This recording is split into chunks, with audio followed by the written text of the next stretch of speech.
तो चलिए आज हम शुरू कर रहे हैं अपना नया टॉपिक।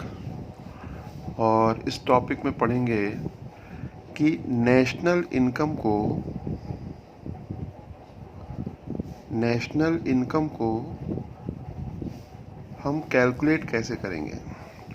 तो शुरुआत में अभी आप लोगों को कुछ टूल्स बताऊंगा मैं कि किन किन टूल्स का हम इस्तेमाल करते हैं नेशनल इनकम को कैलकुलेट करने के लिए, है ना। देखिए अब आपका कुछ टूल्स में सिखा रहा हूँ। एक चीज़ है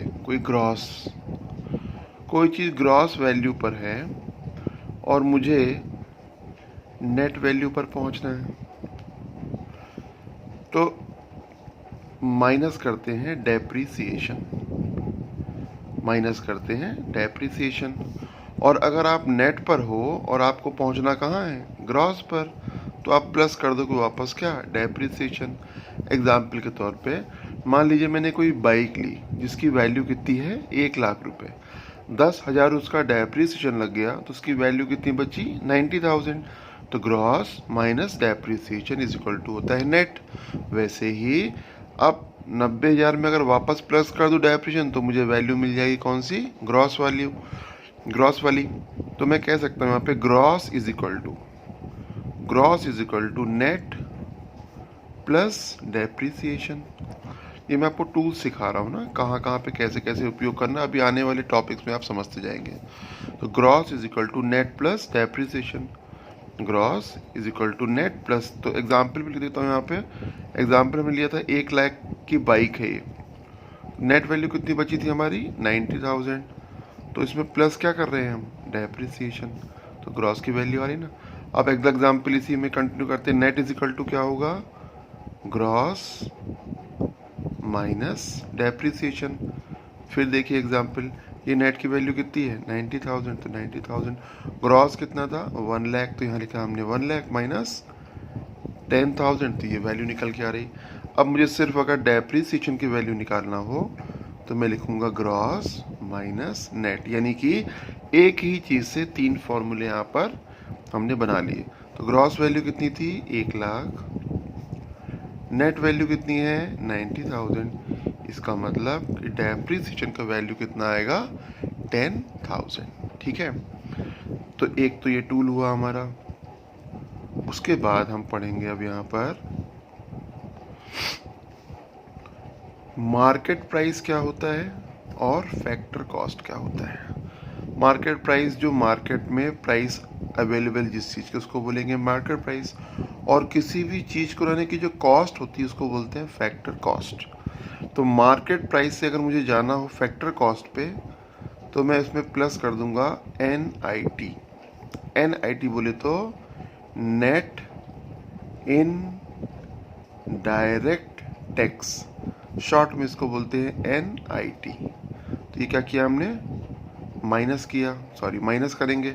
और फैक्टर कॉस्ट से कहाँ जाना हो, मार्केट प्राइस पर, तो इसे हम वापस से प्लस कर देंगे NIT। बड़ा सिंपल सा मतलब है, जो मार्केट प्राइस में मार्केट में वैल्यू अवेलेबल है जिन चीज़ों की, उनमें से अगर मैं नेट इनडायरेक्ट टैक्स हटा दूँ तो मेरी फैक्टर कॉस्ट निकल आएगी, और कॉस्ट में से अगर वापस जोड़ दूँ टैक्स को तो मार्केट प्राइस बन जाएगी। इसका मतलब ये हुआ कि market price is equal to factor cost plus NIT, और factor cost is equal to market price minus NIT, और लास्ट में बचा NIT। अगर निकालना हो किसी क्वेश्चन में तो market price minus factor cost. और यहाँ पर NIT का मतलब समझ ले क्या होता है, NIT का मतलब होता है इनडायरेक्ट टैक्स। जो भी गवर्नमेंट इम्पोज करती है इनडायरेक्ट टैक्स, उसमें से अगर हम सब्सिडीज निकाल दें तो जो हमारे पास वैल्यू बचेगी उसको बोलेंगे नेट इनडायरेक्ट टैक्स। यहाँ पर वर्ड हम जोड़ दिया करते हैं। तो ये मेरा दूसरा हो गया। और इसके बाद तीसरा एक टूल और सिखाता हूँ आपको, नेशनल इनकम,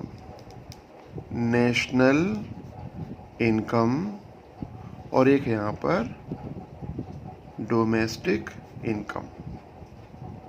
तो आप लोग नेशनल इनकम का मतलब भी जानते हो, लास्ट लेक्चर्स में बताया था आप लोग को, और डोमेस्टिक इनकम भी बताई थी आप लोगों को क्या होती है ना। तो नेशनल इनकम से अगर मुझे पहुंचना है कहाँ पर, डोमेस्टिक इनकम पर, तो मैं इसमें माइनस कर दूंगा net factor income from abroad. Net factor income from abroad, इसका मतलब अभी समझाते हैं क्या होता है net factor income from abroad. और अगर डोमेस्टिक से जाना हो मुझे कहाँ, नेशनल इनकम पे, तो मैं इसमें प्लस कर दूंगा NFIA, net factor income from abroad. अब मेरे पास थे फिर 3 फॉर्मूले बन गए। National income is equal to domestic income plus NFIA। Domestic income is equal to national income minus NFIA। और NFIA अगर निकालना हो तो मैं बोल सकता हूँ national income minus domestic income. अब मैं समझाता हूँ आपको कि NFIA का पूरा मतलब क्या होता है, net factor income from abroad. इसका मतलब ये होता है फैक्टर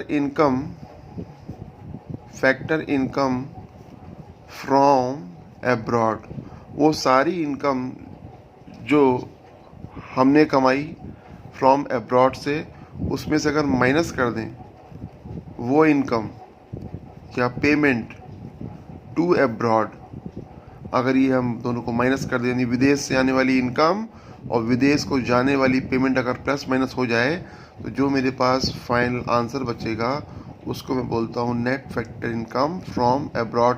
इसका बच्चों कई बार आंसर प्लस में भी आ सकता है और माइनस में भी। मान लीजिए कि इनकम हमारी कम हुई और पेमेंट ज़्यादा हुआ, तो आपका आंसर माइनस में आएगा। तो एज पर जैसा क्वेश्चन का रहेगा उस हिसाब से हम करते जाएंगे इसका, ठीक है।